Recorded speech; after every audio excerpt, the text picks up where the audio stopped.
Hello बच्चों, कैसे हैं आप। आज हम लोग पढ़ेंगे कि नेशनल इनकम और डोमेस्टिक इनकम में किस किस आइटम को इंक्लूड करेंगे, क्वेश्चन कैसे आएगा और उसको हम कैसे एक्सप्लेन करेंगे।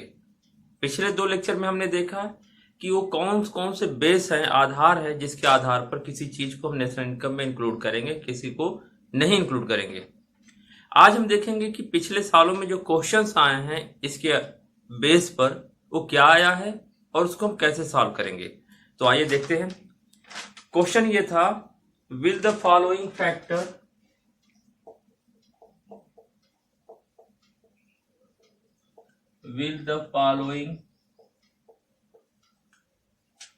Factor income be included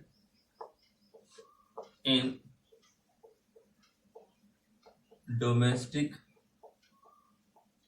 income of India?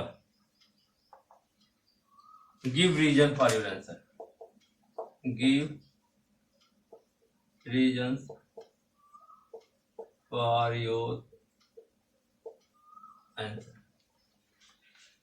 तो पिछले बार जो क्वेश्चन आया था, will the following factor income be included in domestic income of India, यानी जो नीचे दिए गए हैं उनको हम डोमेस्टिक इनकम में इंक्लूड करेंगे कि नहीं करेंगे।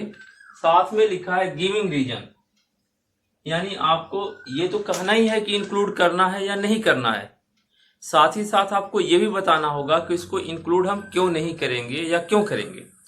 तो पहला क्वेश्चन ये था, compensation of employee to the resident, compensation of the employee to the resident of Japan working in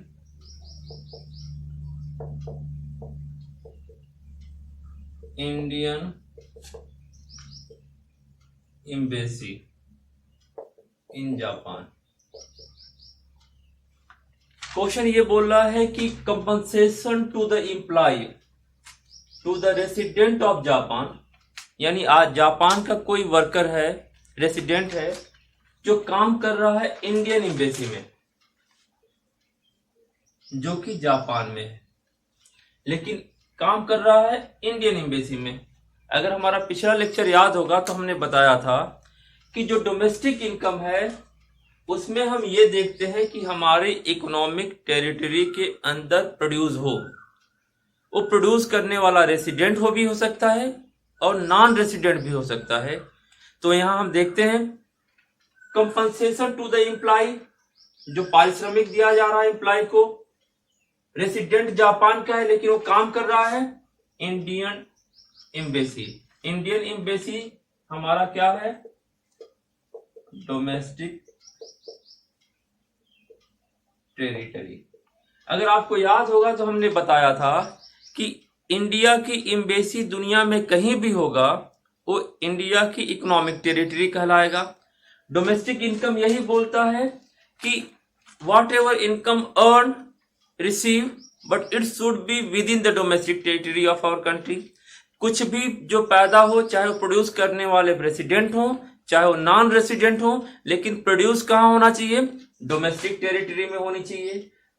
तो इंडियन एम्बेसी जापान में है, लेकिन चूंकि इंडिया की एम्बेसी है तो हमारी इकोनॉमिक टेरिटरी कहलाएगी। तो हम लिखेंगे compensation to the employ to the resident of Japan working in Indian embassy in Japan is included in the domestic income because Indian embassy which is located in Japan is a part of domestic territory of our country। यानी हम लिखेंगे, यानी जो श्रमिकों को पारिश्रमिक दी जाएगी जो कि जापान का पारिश्रमिक है, चूंकि वो भारत के एम्बेसी में काम करता है, भारत की एम्बेसी दुनिया में कहीं भी होगी वो भारत की आर्थिक क्षेत्र कहलाएगा, इसलिए इसको हम घरेलू आय में शामिल करेंगे। ठीक है, क्वेश्चन नंबर 2। दूसरा क्वेश्चन था, profit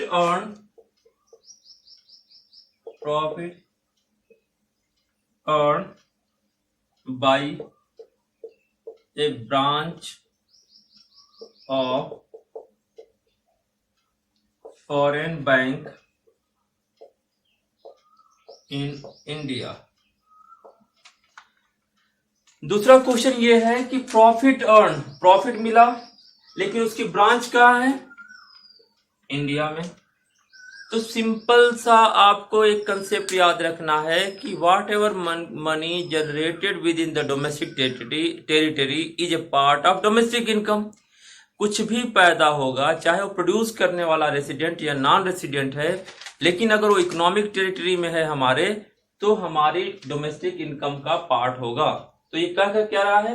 profit earn by the branch of foreign bank in India, यानी विदेश की कोई बैंक है, उसको प्रॉफिट मिल रहा है, लेकिन वो बैंक कहां पर है? इंडिया में है। तो इसीलिए हम लिखेंगे कि विदेशी बैंक के द्वारा भारत में कमाया गया लाभ भारत के घरेलू आय में शामिल होगा, क्योंकि वह भारत के आर्थिक क्षेत्र में स्थित है। Profit earn by the branch of foreign bank in India is included in the domestic income because it is located in the domestic territory of India। तो ऐसे लिख के एक्सप्लेन कर देंगे तो आपको कंप्लीट मार्क्स मिल जाएगा। क्वेश्चन नंबर थर्ड ये बोला है कि rent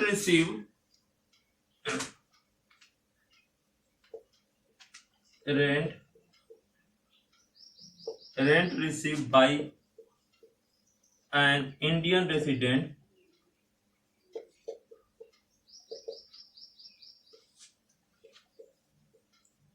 from Russian embassy in India। Question ये है कि किसी व्यक्ति को रेंट मिल रहा है, rent receive by Indian resident, India का आदमी है लेकिन रेंट रिसीव कर रहा है कहां से? रशियन एम्बेसी से। और रशियन एम्बेसी हमारी इंडिया में है, लेकिन इंडिया की इकोनॉमिक टेरिटरी नहीं कहलाएगी। जैसे मैंने बोला कि हमारे देश की इकोनॉमिक टेरिटरी हमारे देश की एम्बेसी दुनिया में कहीं भी होगी, वो हमारी इकोनॉमिक टेरिटरी कहलाएगी, हमारा आर्थिक क्षेत्र कहलाएगा। उसी तरह से दुनिया का अगर कहीं कोई भी एम्बेसी हमारे देश में है तो हमारे देश की इकोनॉमिक टेरिटरी यानी आर्थिक क्षेत्र नहीं कहलाएगा। तो जब आर्थिक क्षेत्र नहीं कहलाएगा तो घरेलू आय का हिस्सा नहीं होगा। तो यहाँ पर rent receive by an Indian resident from the Russian embassy in India is not a part of domestic income of India. Why? Because Russian embassy which is located in India is a part of Russian economic territory। हम कहेंगे कि अगर कोई व्यक्ति लगान कमा रहा है रसिया की एम्बेसी से जो कि भारत में है, तो वो भारत के आर्थिक डोमेस्टिक क्षेत्र में नहीं आएगा, भारत के आर्थिक क्षेत्र में नहीं आएगा, इसीलिए उसको हम घरेलू आय में शामिल नहीं करेंगे। क्वेश्चन नंबर 4 है profit earned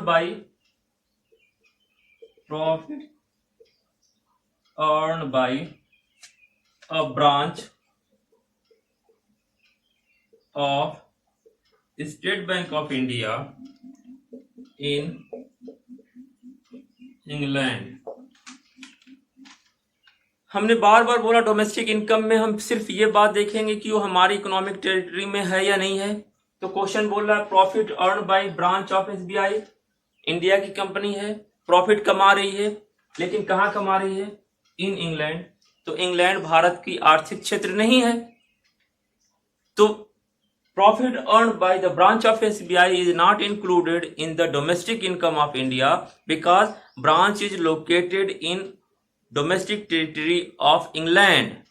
यानी जो भारत का SBI बैंक है वो चूंकि इंग्लैंड में स्थित है, इंग्लैंड की आर्थिक क्षेत्र में है, इसीलिए वो इंग्लैंड की डोमेस्टिक इनकम का पार्ट होगा, भारत के डोमेस्टिक इनकम का पार्ट नहीं होगा। क्वेश्चन नंबर 5 देखते हैं क्या लिखा है। फाइनेंशियल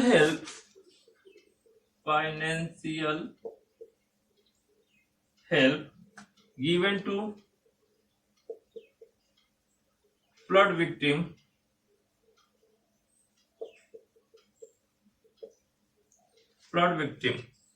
बोला financial help given to flood victim. अगर बाढ़ आ गई, बाढ़ आने से जो हम उसको मदद करते हैं, आर्थिक मदद करते हैं, फाइनेंशियल हेल्प करते हैं, तो क्या वह डोमेस्टिक इनकम का पार्ट होगा?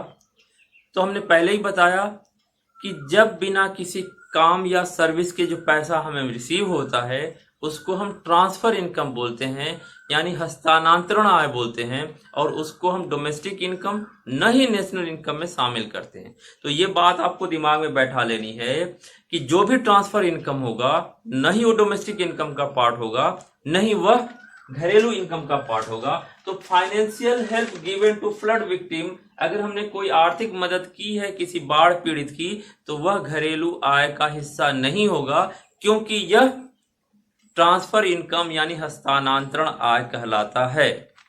क्वेश्चन नंबर 6 क्या है? क्वेश्चन नंबर 6 आएगा अगर तो profit earn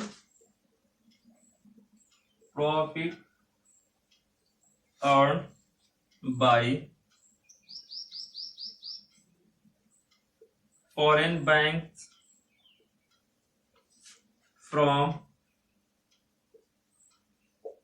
from their branches in India। बोला कि profit earn by the foreign bank from their branch in India, विदेशी बैंक है और उसकी ब्रांच इंडिया में है। ब्रांच कहां पर है? इंडिया में है। क्योंकि इंडिया के डोमेस्टिक टेरिटरी यानी भारत के आर्थिक क्षेत्र में है, तो भारत के आर्थिक क्षेत्र में जो कुछ भी उत्पादन होगा उसका मूल्य घरेलू आय में जोड़ते हैं।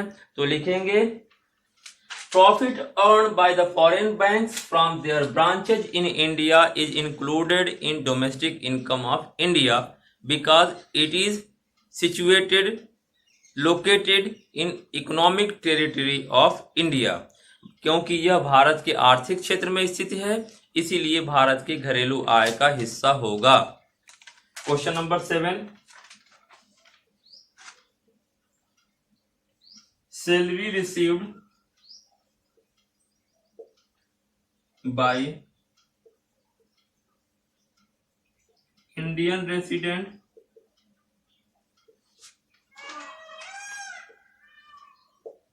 Working in American embassy in India। Indian resident working in Indian, salary received by Indian resident working in American embassy in India।